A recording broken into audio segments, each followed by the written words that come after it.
Hello everyone, welcome back to our channel జై కుమారి కేఎన్సి. అందరూ బాగున్నారా ఫ్రెండ్స్?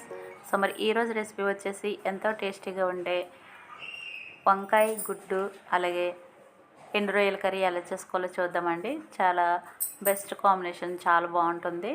మరి వీడియో అయితే స్కిప్ చేయకుండా లాస్ట్ వరకు చూసి లైక్ ఇవ్వడం అయితే మర్చిపోకండి ఫ్రెండ్స్. మీరు ఇచ్చే ఒక లైక్ నాకు చాలా వాల్యుబుల్ అండి. సో మరి ప్రాసెస్ చూద్దామా? ఈ కర్రీ ప్రిపేర్ చేసుకోవడానికి ముందుగా ఎండు రొయ్యలను అయితే వేడి నీళ్ళల్లో ఒక 3-4 సార్లు అయితే కడిగి పెట్టుకున్నాను నేను. అలాగే ఎగ్స్ కూడా బాయిల్ చేసుకుని పైన పెంకు తీసేసి పెట్టుకున్నాను. ఇప్పుడు ఇవి రెండింటిని కూడా మనం ముందుగా ఫ్రై చేసి పెట్టుకోవాలి. స్టవ్ మీద బాండి పెట్టుకొని ఎగ్స్ ప్రాన్స్ ఫ్రై చేసుకోవడానికి సరిపడా ఆయిల్ వేసుకొని దీంట్లోకి బాయిల్ చేసి పెట్టుకున్న ఎగ్స్ని ప్రాన్స్ని వేసి ఫ్రై చేసుకోవాలి.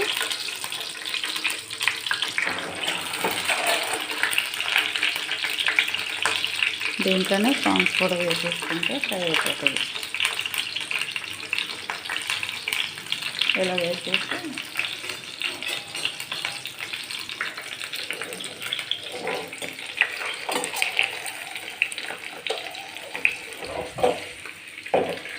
అలా ఫ్రై అవ్వనివ్వాలి. దీంట్లో కొంచెం కరివేపాకు వేసుకుంటే మనకి ఇవి స్మెల్ రాకుండా ఉంటాయి అన్నమాట. ఇట్లా వేసేసి ఫ్రై చేసుకోవాలి.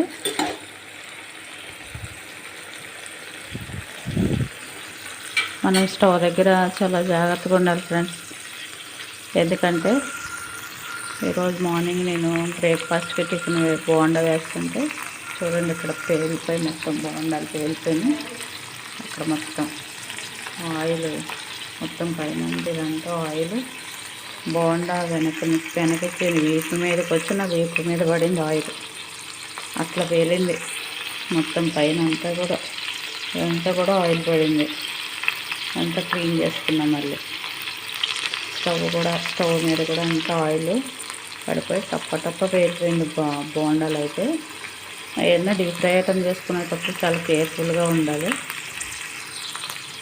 ఇవైతే కొంచెం ఫ్రై అవనిద్దాం. చూడండి, ఇవైతే ఫ్రై అయిపోయినాయి. ఇంకా స్టవ్ ఆపేసుకోవాలి. ఇప్పుడు కర్రీ ప్రిపేర్ చేసుకోవడానికి 2 ఆనియన్స్, ఒక 5 చిన్న టమాటాలు ఇలా కట్ చేసుకోవాలి. తర్వాత వంకాయలు కూడా కట్ చేసి సాల్ట్ వాటర్లో వేసుకోవాలి.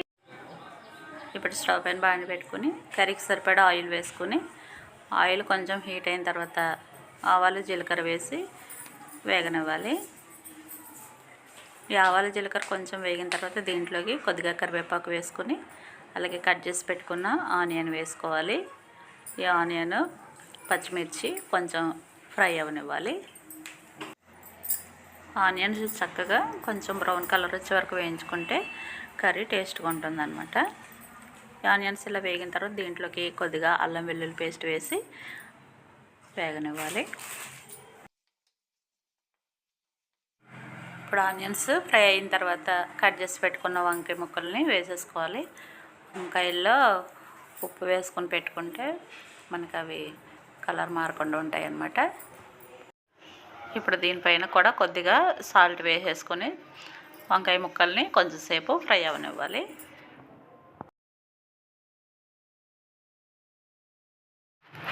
వంకాయ ముక్కలు ఈ విధంగా ఫ్రై అయిన తర్వాత కట్ చేసి పెట్టుకున్న టమాటా ముక్కలు కూడా వేసేసి వాటిని వెంటనే కలుపుకుండా మూత పెట్టేసి ఒక 2-3 మినిట్స్ పాటు మగ్గనివ్వాలి. ఇలా 2-3 మినిట్స్ మగ్గిన తర్వాత కలుపుకుంటే మనకి టమాటా ముక్కలు చక్కగా గ్రేవీగా వస్తాయి అన్నమాట. ఇప్పుడు దీంట్లోకి 1/2 టీ స్పూన్ పసుపు వేసుకోవాలి. అలాగే కర్రీకి సరిపడా కారం కూడా వేసుకోవాలి. మనం తినే స్పైస్ని బట్టి కారం అనేది యాడ్ చేసుకోవాలి. ఆల్రెడీ సాల్ట్ ముందు కూడా వేసాం కాబట్టి చూసి వేసుకోవాలి. ఎందుకంటే డ్రై ప్రాన్స్ కూడా కొంచెం సాల్ట్గా ఉంటాయి కాబట్టి చూసుకొని వేసుకోవాలి. ఇప్పుడు దీంట్లోకి కొద్దిగా వాటర్ వేసుకొని కలుపుకోవాలి.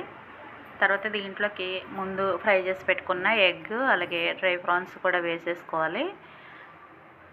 ఈ కాంబినేషన్లో కర్రీ చాలా బాగుంటుందండి, టేస్టీగా. దీన్ని ఒక 2 మినిట్స్ పాటు కుక్ అవనివ్వాలి. చూడండి, ఇప్పుడు మనకి గ్రేవీగా తయారైంది కదా కర్రీ. ఇప్పుడు ఇందులోకి కొత్తిమీర కూడా వేసేసుకొని ఇంకొక నిమిషం పాటు దీన్ని కుక్ అవనిస్తే మనకి కర్రీ రెడీ అయిపోతుంది. చూడండి, కర్రీ ఈ విధంగా కుక్ అవుతే సరిపోతుంది మనకి. ఇంకా స్టవ్ ఆపేసుకోవచ్చు. చూసారు కదండి ఎంతో టేస్టీగా ఉండే గుడ్డు వంకాయ ఎండు రొయ్యల కర్రీ ఎలా చేసుకోవాలో. సూపర్ టేస్టీగా ఉంటుంది, చాలా మంచి కాంబినేషన్ ఇది. సో నచ్చితే మీరు కూడా డెఫినెట్గా ట్రై చేయండి. డ్రై ఫ్రూట్స్ తినని వాళ్ళు ఇగ్నోర్ చేసేయండి. సో మరి మన వీడియో కనుక నచ్చితే ప్లీజ్ లైక్ చేయండి, షేర్ చేయండి. అలాగే కొత్తవారు ఎవరైనా చూస్తుంటే ప్లీజ్ సబ్స్క్రైబ్ చేసుకుని సపోర్ట్ చేయండి. Thank you. మరొక వీడియోతో మళ్ళీ కలుసుకుందాం. థ్యాంక్ యూ అండి. Thank you for watching.